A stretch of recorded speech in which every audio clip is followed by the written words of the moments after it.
Effect आता है, और मेरिट लो जाती है तब भी ये इफेक्टिव होता है। बिना इसके आप पेपर नहीं निकाल सकते हो, ये आप नोट रखो, ठीक है।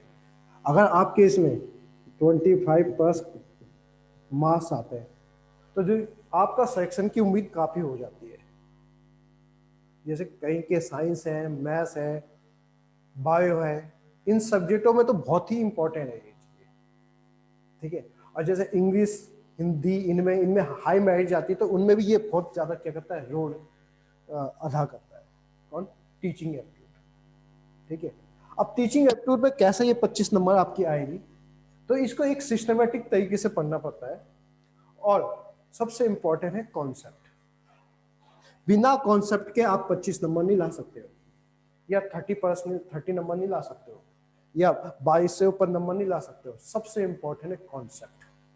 अगर आपके कॉन्सेप्ट क्लियर है तो आप 25% नंबर लाओगे, मगर कॉन्सेप्ट क्लियर नहीं है तो नहीं ला पाओगे। इससे पहले मैं 2 बैच पढ़ा चुका हूँ, एक पैटिसेट का बैच पढ़ा चुका हूँ, तो मैंने बच्चों में ज्यादातर यही देखा कि बच्चों में कॉन्सेप्ट क्लियर नहीं है, कंफ्यूजन बहुत है, और कंफ्यूजन में क्वेश्चन बहुत गलत होते हैं, ठीक है। समझ पे आधारित नहीं होता, समझ में नहीं, कॉन्सेप्ट क्लियर। जिसके कॉन्सेप्ट क्लियर है उसी के कॉन्सेप्ट, उसी के समझ पे आधारित क्वेश्चन होंगे। बिना कॉन्सेप्ट के समझ पे आधारित क्वेश्चन सही नहीं हो सकते आपके, ठीक है। तो जो टीचिंग एप्टीट्यूड के हैं, इसमें हमारे 4 पार्ट है। सबसे इंपॉर्टेंट मेरे वो साथ दिखाई दे रहे, 4 पार्ट है।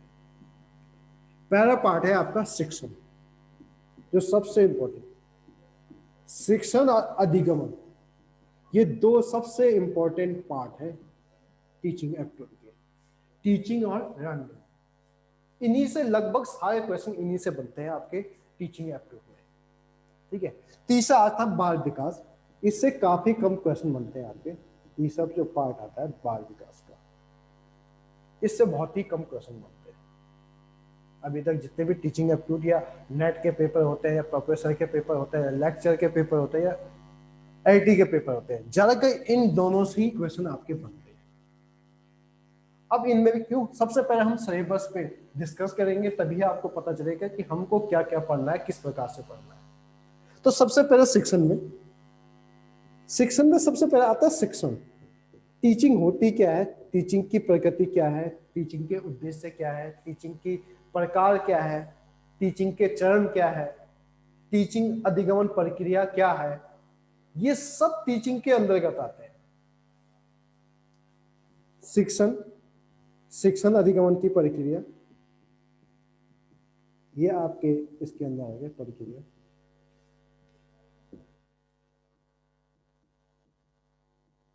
शिक्षण विधियां आपकी देखो, शिक्षण विधियों में काफी है। एक तो बेसिक शिक्षण विधियां होती है, आगमन, निगमन, विशेषण, सशेषण, समस्या समाधान। इसके अलावा मनोवैज्ञानिक शिक्षण की भी विधियां ही होती हैं, अनुदेशन शिक्षण विधियां होती है, ठीक है। पाठ योजना के रचना व्यू शिक्षण विधियां होती है, कुछ युक्तियां होती है, कुछ प्रवृत्तियां आती है। तो ये चैप्टर बहुत लंबा है, ठीक है। शिक्षण अनुदेशन प्रक्रिया, ये भी काफी इंपॉर्टेंट है। अनुदेशन प्रक्रिया, इससे भी हमेशा 1 या 2 क्वेश्चन पूछे जाते हैं। शिक्षण सहायक सामग्री,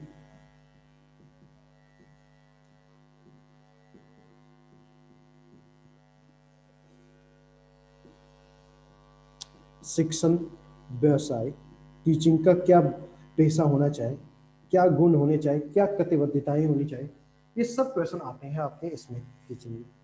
और लास्ट में आता है शिक्षण, ठीक है। शिक्षण, तो टीचिंग में हम ये सब पढ़ेंगे। शिक्षण क्या होता है, शिक्षण प्रक्रिया क्या होती है, शिक्षण अधिगमन प्रक्रिया में क्या क्या चीजें होती हैं, शिक्षण विधियां क्या क्या होती है, कौन कौन सी विधियां होती है शिक्षण की, ये सब हम क्या करेंगे, पढ़ेंगे। शिक्षण अनुदेशन प्रक्रिया क्या क्या होती है, या इसको हम ये भी कह सकते हैं कि शिक्षण तकनीकी शिक्षा, शिक्षण तकनीकी, तकनीकी शिक्षण, शिक्षण, तकनीकी शिक्षण क्या होते हैं, उनकी विधियां क्या होती हैं, ठीक है। शिक्षण नवाचार,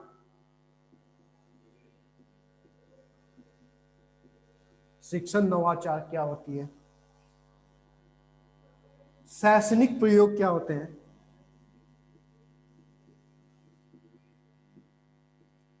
प्रयोग, ठीक है। शिक्षक, शिक्षक की समस्याएं, शिक्षक क्या होने चाहिए, उत्तम शिक्षक क्या होना चाहिए, ये सब आपके किस में आएंगे, शिक्षण वाले चैप्टर में। लगभग इससे हम जो क्वेश्चन बनाते हैं, लगभग आपका 10 से 15 क्वेश्चन इसी शिक्षण के क्वेश्चन से बनते हैं आपके, और ये होता है कॉन्सेप्ट बेस्ड और फैक्ट बेस्ड। शिक्षण हमेशा फैक्ट या कॉन्सेप्ट बेस्ड होता है, ठीक है। जिसको आया उसने क्वेश्चन किया, जिसको नहीं आया वो क्वेश्चन नहीं कर सकता है, ठीक है। तो इसमें हम ये सब चीज पढ़ेंगे, किसमें, शिक्षण। दूसरा जो सबसे इंपॉर्टेंट है वो है आपका अधिगमन, रणनीति। इससे भी लगभग आपके 8 to 10 क्वेश्चन इसी से बनते हैं, लगभग 8 to 10 क्वेश्चन इसी से बनते हैं आपके, किसी भी पेपर में उठा अर्निंग। अब इसके अंदर आते क्या है, अधिगमन के बारे में पूछेंगे, सीखने वाला, सीखने वाले के गुण, जो सीखने वाला बालक होता है, ज्यादा हम सीखने वाले होते हैं। देखो बाल विकास में हम सीखने वाले बच्चे को छोटी माने बाल अवस्था के रूप में सीखते हैं, माने प्राइमरी लेवल में सीखते हैं। मगर जब हम अधिगमन बोलेंगे तो उसमें तो देखो सीटेट यूटेट में आपको प्राइमरी लेवल का पूछा जाता है अधिगमन में। यहां हम जो अधिगमन पूछेंगे ये सीखने वाला, वो कोई भी हो सकता है, समझिए। इसमें हम ये कॉन्सेप्ट लेके नहीं चलेंगे कि प्राइमरी लेवल का कॉन्सेप्ट लेके नहीं चलेंगे, इसमें हम सीखने वाले के, जैसे विद्यार्थी या स्टूडेंट, वो इंटर लेवल का भी हो सकता है, प्राथमिक लेवल का भी हो सकता है, कोई भी हो सकता है सीखने वाला, उस लेवल को हम इसमें रखेंगे। तो अधिगमन, अधिगमन की प्रकृति, अधिगमन के प्रकार, ठीक है, अधिगमन के पठार, रनिंग गैप, अधिगमन के सिद्धांत, सिद्धांतों से हमेशा दो, पिछली बार भी 2 क्वेश्चन आए थे, पिछली बार भी 3 क्वेश्चन आपके अधिगमन के सिद्धांत से आए थे। और वो कैसे आए थे, वो बिल्कुल कॉन्सेप्ट बेस्ड आए थे कि एक एग्जाम्पल दे रखा है और एग्जाम्पल के हिसाब से पूछा गया है कि ये जो अधिगमन का, ये जो अधिगमन का सिद्धांत है कौन सा है, कौन सा सिद्धांत है। तो जिस बच्चे का कॉन्सेप्ट उन सिद्धांतों में किया था तो उन बच्चों ने वो क्वेश्चन सही किया है, बाकी सबने उन क्वेश्चनों को गलत किया।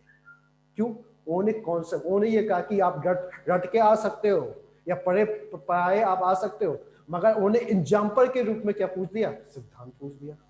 तो जिसने उन सिद्धांतों को अच्छी तरह से पढ़ा तो उनका वो क्वेश्चन सही हुआ, बाकियों का सबका गलत हुआ, ठीक है। अधिगमन कर्ता के लक्षण, अधिगमन करता, अब यहां जो सीखने वाले हैं उसके भी लक्षण पूछ सकता है कि अधिगमन कर्ता के लक्षण कौन है। इसके अलावा बुद्धि, या आपने उसमें भी पढ़ा मगर यहां हम डिटेल में पढ़ेंगे, व्यक्तित्व, पर्सनालिटी, एडजस्टमेंट, समायोजन या समायोजन, योजन, ठीक है। ये आपके अधिगमन से संबंधित में आता है, ठीक है। बाल विकास से केवल 2 क्वेश्चन आते हैं, 2 चैप्टर हैं आपके जो आईटी में दे रखे हैं, बाल विकास और सामाजिकरण,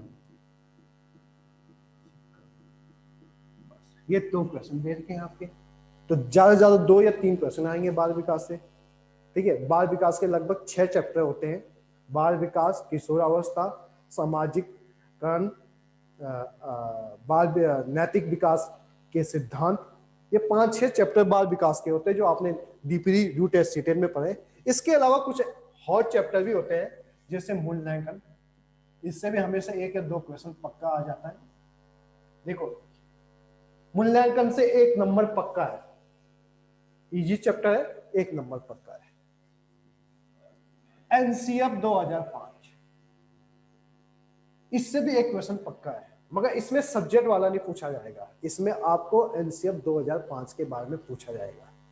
सब्जेक्ट आपको यू टेस्ट सीटेट में पूछा जाता है एनसीएफ 2005 में, मगर इसमें जो क्वेश्चन आएंगे तो इसके बेस से आएंगे या इसके गठन से आएंगे।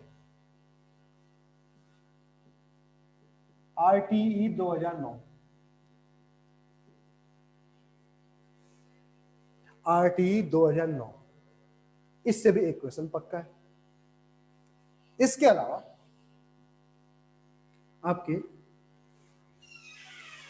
विशिष्ट बालक,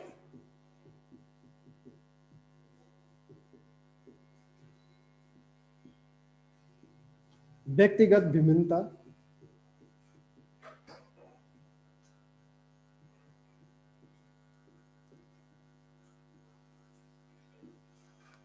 अभिवृत्ति, एटीट्यूड,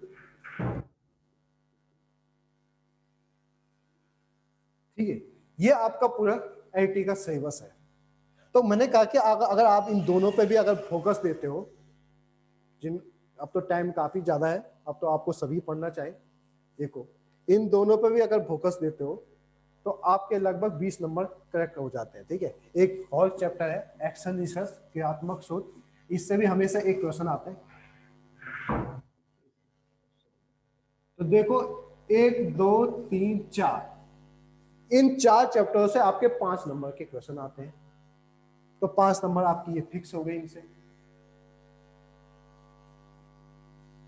ठीक है, बाल विकास से जो ये चैप्टर है, इनसे भी हम मैक्सिमम 5 नंबर लगाते हैं, बाकी 10 से 12 और 8 से 10 नंबर, 20 नंबर इन दोनों चैप्टरों से, जो आप बहुत कम पढ़ते हैं सीटेट रूटेट में। जाकर सीटेट रूटेट में यही चीजें हम पढ़ते हैं, बाकी जो आईटी का सिलेबस है वो इन दोनों पे ही निर्भर करता है। आपका जितना, ये दोनों फैक्ट वाइज है, मैं इतना पहले बताता हूं, फैक्ट वाइज है और कॉन्सेप्ट बेस्ड है। ठीक है, जो ज्यादा का इसमें थ्योरी है वो कॉन्सेप्ट बेस्ड है, बाकी सब फैक्ट है। ठीक है, बुकों में काफी लेंथी दिया जाता है, समझ में नहीं आता है क्या है। ठीक है, इन सबको हम क्या करेंगे, इसमें पढ़ेंगे। ठीक है।